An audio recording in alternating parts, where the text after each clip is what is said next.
data points mentioned, let's further go into the data transfers so that we understand it better. How is it that the expected data, which was as a part of the pre-categorized or of free text data forms, is going to get the transfers documented. Now, first, what stands is the creation of the DTS, which is the data transfer document.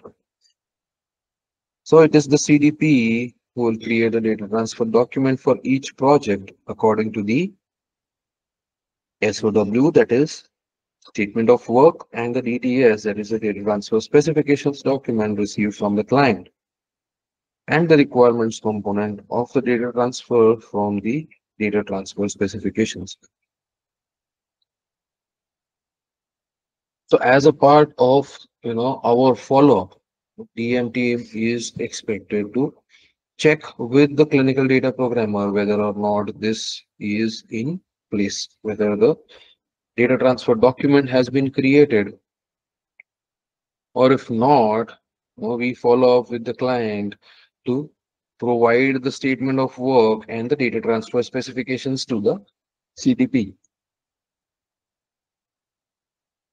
Because in either of these, be it the statement of work for the clinical data programmers or the data transfer specifications document of the project,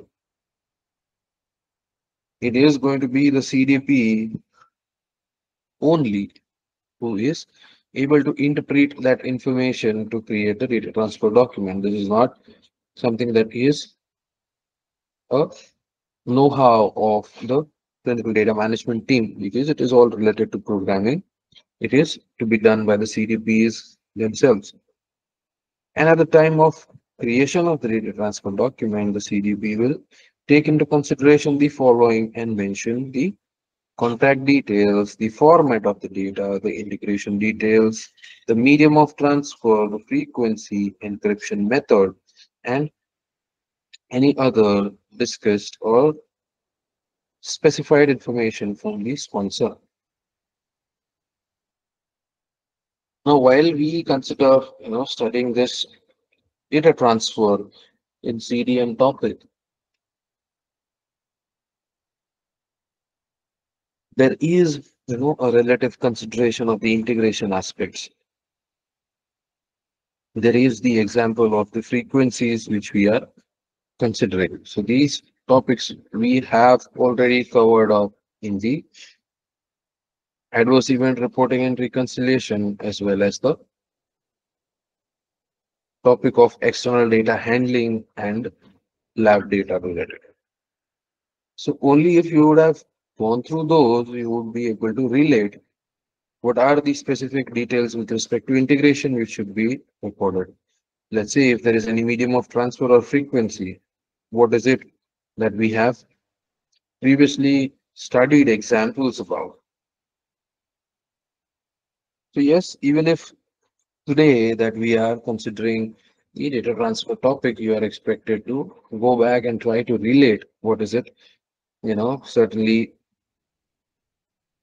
linked to in terms of three topics which we did for external data. So to tell you guys as a reference, one topic is about the external data integration, which we considered separately. When we had, the external data handling or the lab data topic, that's when we took a round of questionnaires, but the topic of external data handling about the lab data was,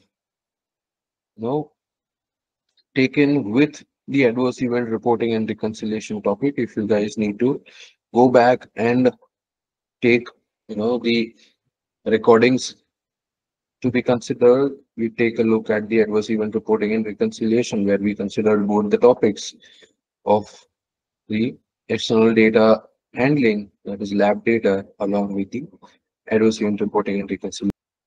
What comes next is the individual details about the points which we discussed in the previous slide, that what are going to be contact details, what are the format of data, and likewise. So first comes is the contact details. So the key personnel involved in the process of data transfer, be it internal or external, must be documented as in the below format. So the name of the individual, the organization,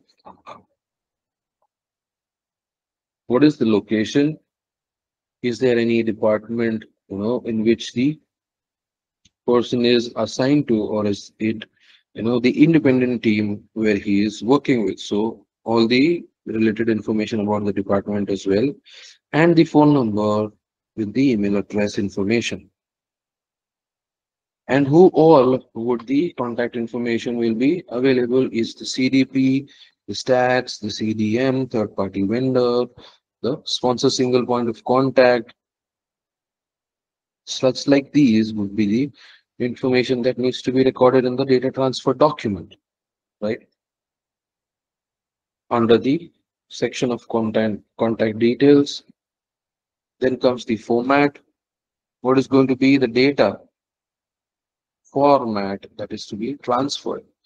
So now not just the transfers related to the external data, but also we are considering from the transfers of the files which we are going to do export from the clinical database itself, right? So for that, again, there is a reference with respect to the formats and the data types. Okay. Here, what an example which we are considering is the formats of the ASCII, the SAS, and the version number. Which SAS version are they going to be getting the data transfer formatted?